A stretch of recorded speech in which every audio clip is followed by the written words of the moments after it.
춘향전을 읽어보셨다면 갈등이 극에 치닫던 이 장면을 기억하실 겁니다. 당장 수청을 들라는 진상 변사또와 이를 강하게 거부하는 춘향이 대치하는 장면.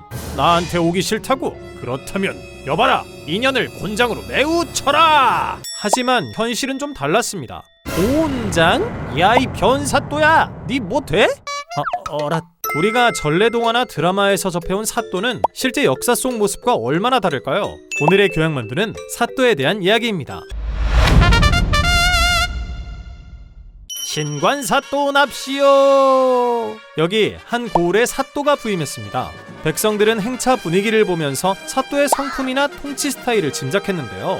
말을 타고 오는 모습이 점잖은지 거만한지, 행렬의 규모가 화려한지 소박한지, 백성들을 바라보며 친절하게 미소 짓는지, 만약 호화롭게 사치를 부리는 이미지였다면 탐관오리다! 백성들을 무시하고 시선을 피한다면 몇 년간 이 행차를 지켜보는 건 고을 사람들에게 있어 새 사또가 어떤 사람인가를 미리 판단할 수 있는 중요한 기회였습니다. 당시엔 트위터나 인스타 같은 SNS는 없었지만 소문은 빨랐기 때문에 사또의 태도에 따라 고을은 축제 분위기가 되거나 축 가라앉거나 했죠. 사또는 한자로는 사도라고 적고 부를 때는 사또라고 불렀는데 특정한 직급을 이르는 말은 아니고요. 조선시대 지방에 파견된 지방관리를 높여 부르는 일종의 존칭입니다. 현대에도 광역시장, 일반시장, 군수 등 지방행정구역에 장이 있잖아요. 조선도 마찬가지였고 도시 규모가 클수록 지방관의 품계도 높았는데요. 백성이나 하급 벼슬아치들이 이런 지방관들을 통틀어서 사또, 원님 등으로 부른 거죠. 사또는 입법, 사법, 행정, 3권이 분리되지 않았던 시절 자기가 맡은 도시의 모든 업무를 담당했습니다. 사또가 되기 위해서는 기본적으로 과거 시험을 통과해야 했고 합격 후엔 승정원, 홍문관, 사관원 같은 중앙기관에 들어가 실무 경험을 익히며 차근차근 경력도 쌓아야 했습니다. 그리고 2조에서 사또 후보자를 추천하면 왕이 최종 선택을 했죠. 후보들의 나이는 대부분 30대 중후반이었고요. 서울 및 경기 지역의 양반 가문 출신들이 줄을 이뤘고요. 성균관에서 공부를 마친 사람들이 많았습니다. 사또의 상징이기도 한 이 구군복. 사극을 보면 사또는 주로 이복장으로 등장하지만 실제로 구군복을 입고 근무하는 사또는 평안도 및 함경도 같이 여진족이 쳐들어오거나 경상도처럼 외구 침투를 막아야 하는 곳 위주로 한정됐다고 합니다. 이곳들은 무과 출신의 사또가 부임했고 그 외의 지역엔 문과 출신의 사또가 근무했죠. 또한 공무원 부패를 막기 위해 자신의 출신지로는 발령받을 수 없어서 부임하기 전까진 어디로 발령될지 잘 몰랐다네요. 자, 그럼 이렇게 신임 사또가 된 만두의 하루를 살펴볼까요? 먼저 관아에서 준비한 식사를 15분, 길어야 30분 만에 해치워야 합니다. 앞으로 할 일이 태산이거든요. 그리고 아침 조회를 열어 고을의 관리들과 함께 오늘의 업무를 체크! 오전 8시 이후부터는 백성을 상대로 민원 상담과 재판이 이루어집니다. 하루에 최소 5건의 소송, 한 달 기준 사건이 많은 지역들은 1년에 약 300건의 송사를 처리해야 했고요. 낮에는 농사 및 도로 제방 관리 상황 등을 살펴보기 위해 고을을 직접 돌며 시찰했습니다. 윗선에 보고할 문서들은 저녁, 밤 늦은 시간이 되어서야 겨우 작성. 이거 완전 퇴근 시간이 거의 정해지지 않은 수준으로 빡센데 절망적이게도 회의마저 적었습니다. 하급 지방관의 경우 1년에 쌀 약 30에서 50석을 받았다고 하는데 그걸 누구 코에 붙여? 기록을 찾아보면 밥을 거르거나 과로로 힘들어했다는 내용도 있는 걸 보면 보통 빡센 게 아니었던 것 같습니다. 한수령은 업무가 많아 정신이 쇠약해졌다고 보고를 올리기도 했죠. 어릴 때 읽은 전래동화에선 사또가 마음대로 죄인들 곤장도 때리고 그러던데 이것도 사실 원칙적으로는 불가능했다고 합니다.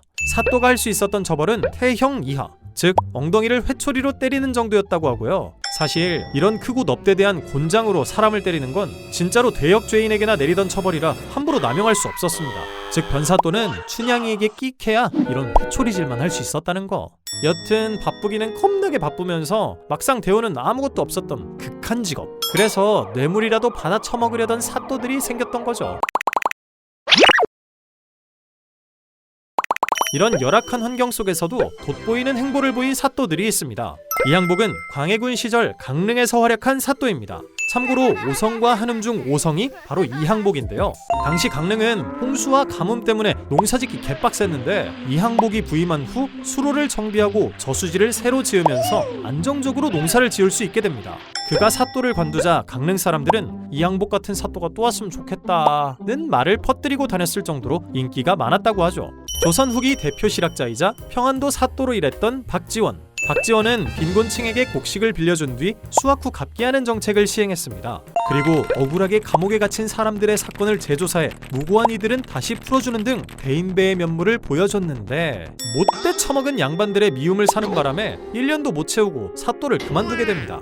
하지만 그 후에도 열화 일기를 써서 청의 선진 문물을 소개하며 백성들에게 이로운 것을 전하기 위해 열일했죠. 반대로 평판이 쓰레기 같은 사또들도 있었습니다. 신흥조와 조병갑. 신흥조는 있지도 않던 세금을 백성에게 강제로 부과했습니다. 가을세, 겨울세라며 창작 능력까지 발휘해 중간에서 가로챘죠. 세금을 못 내면 감옥에 가두거나 매를 수십 대씩 때렸습니다. 나라에서 열일하라고 보내준 돈으론 잔치를 열었고 잔치상에 오를 술과 고기는 백성들에게서 뜯어냈죠. 결국 그 소식이 정조귀에 들어가 유배형을 받았고요. 탐관오리로 낙인 찍혀 영영 벼슬길에 오르지 못했다고 합니다. 약 100년 뒤 또 다른 악행으로 명성을 떨친 사또 조병갑.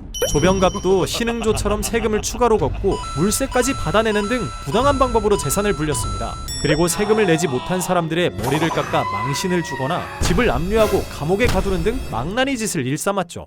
결국 참다 못한 농민들이 일어서면서 동학농민운동까지 벌어졌지만 조병갑은 잠시 체포됐다가 집안 백으로 풀려나는 등 엄격한 처벌을 받지 않고 지냈다고 합니다. 조선의 사또도 어쩔 수 없는 월급의 노예, 한 시대를 고군분투했던 공무원이었던 것 같은데요. 2025년 여전히 월급의 노예인 저희들도 사또밥이나 사 먹으면서 힘을 내보겠습니다. 감사합니다. 교양만두였습니다.